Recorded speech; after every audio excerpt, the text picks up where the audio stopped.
राम मंदिर में आधे में मंदिर बन जाए, हम किसी का निराकरण नहीं कर रहे हैं। किसी पार्टी को, किसी व्यक्ति को ताज पहनाया जा रहा है तो हमारे सर में दर्द नहीं है, लेकिन सनातनी समाज कहां खोया है, सोया है, जरा सोचो तो सही। 93, 94, 92 से लेकर 94 तक रामालय ट्रस्ट का जो उपक्रम चला, जब पक्ष विपक्ष दोनों चाहते थे, नरसिंह राव तक कांग्रेस भी चाहती थी ना, ताला खुला राजीव गांधी के समय में और पूजन आदि का क्रम शुरू हुआ।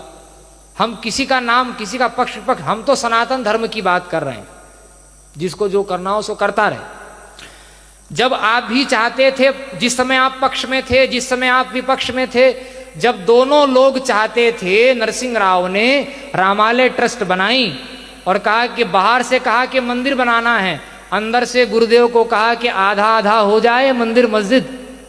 तो क्या है, मैं किसी का नाम नहीं लूंगा, जिन जिन का अधिकार था अन्य अन्य जगह में, सभी त्रिपुंडधारी ऊर्ध्वपुंडधारी महात्माओं ने, मेरे लिए सब पूज्य हैं, मैं तो उन महात्माओं के चरण की धूल भी नहीं हूं, लेकिन जो तथ्य की बात है वो तो इतिहास किसी को बख्शता नहीं है, ध्यान देना।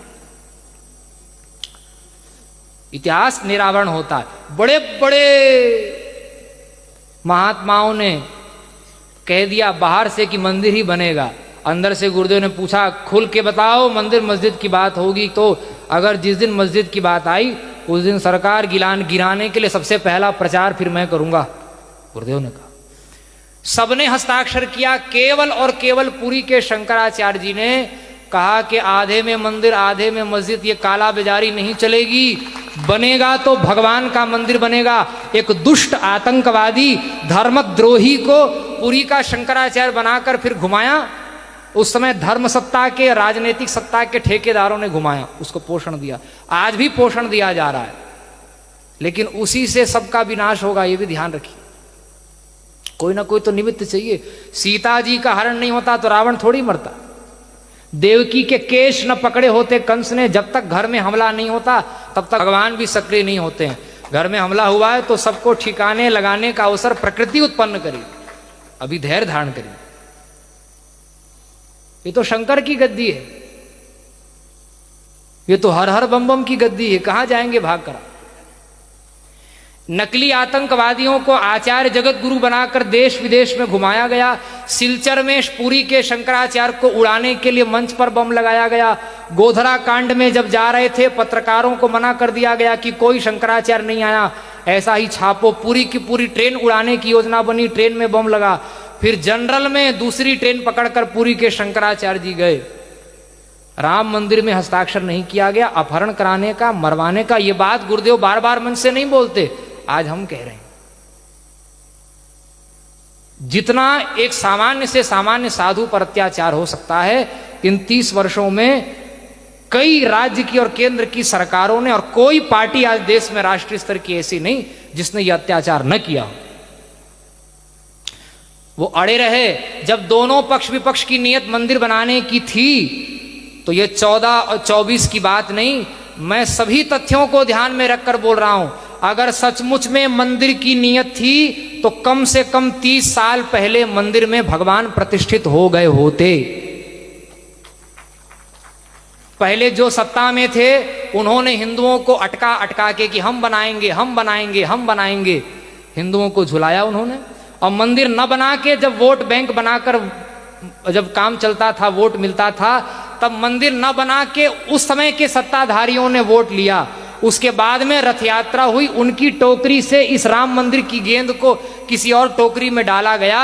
और बुरा न मानो, होली है, सत्य तो कड़वा होता है, लेकिन मैं अपनत्व पूर्वक कह रहा हूं, अगर नियत होती तो दोनों के सामंजस्य से 30 साल पहले मंदिर बन जाता। 30 साल का विलंब हुआ है, 500 साल का कलंक नहीं मिटा। लाखों नागा मिटे हैं, लाखों सन्यासी, लाखों त्रिपुंड और ऊर्ध्वपुंडधारी मिटे हैं। उनका नाम लेने वाला कोई माई का लाल आज नहीं रह गया।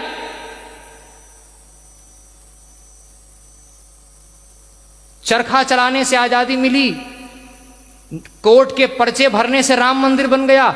30 साल पहले राम मंदिर बन गया होता अगर उसका राजनीतिकरण नहीं किया गया होता। उस समय जो सत्ता में थे आज जो सत्ता में हैं, दोनों ने जब अटका करके मंदिर को वोट मिल सकता था तब अटका के वोट लिया, और जब देख लिया 14 से 17 तक कि अब पुलवामा अटैक हुआ, उसके बाद अकल आई, अपना सच्चा वोट बैंक पहचान लिया कि अब तो सरकार 50-50 में 19 में ही आने की बात हो गई थी। तब हुआ कि अब मंदिर बना कर ही जब हम सत्ता में रह सकते हैं, तब मंदिर न बनाना भी राजनीति, मंदिर बनाना भी राजनीति, दोनों ढंग से तब बना के ही वोट लिया है। 30 साल का विलंब लगाने वाले पक्ष विपक्ष के लोगों के सर पर हम लोग ताज पहनाने जा रहे हैं। और जिन्होंने हस्ताक्षर किया उस समय सरकार की कोई सुरक्षा नहीं, कोई रेल का रिजर्वेशन नहीं, कोई सुविधा नहीं। जिस धर्माचार्य ने अपहरण मारने की धमकी, फोन कॉल और एक नकली धर्माचार्य बना करके आतंकवादी जिसको 100 बार फांसी दी जाए तो कम है। विवेकी का दायित्व अधिक होता है। आतंकवादी हर समय में होते हैं। आतंकवादी को नियंत्रित न करने वाला राजा सबसे पहले दंड का अधिकारी होता है। उसको दंड कौन देगा?